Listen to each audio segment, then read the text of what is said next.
கட்டுற கம்பில இருந்து அடிக்கிற ஆணி வரைக்கும் எல்லாம் குவாலிட்டியா இருக்கணும்ல. பிரகாஷ் போன்றவர்களுக்காகவே ஜிபிஆரின் டிஎம்டி கம்பிகள்.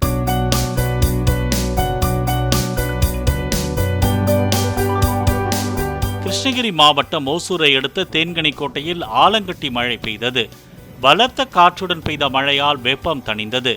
ஆலங்கட்டிகளுடன் பெய்த மழையால் திருச்சாலைகளில் மழைநீர் பெருக்கெடுத்து ஓடியது.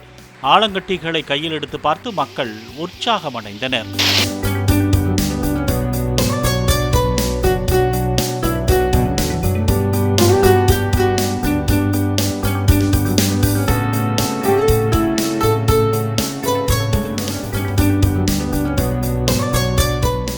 கட்டுற கம்பில இருந்து அடிக்கிற ஆணி வரைக்கும் எல்லாம் குவாலிட்டியா இருக்கணும்ல. பிரகாஷ் போன்றவர்களுக்காகவே ஜிபிஆரின் டிஎம்டி கம்பிகள்.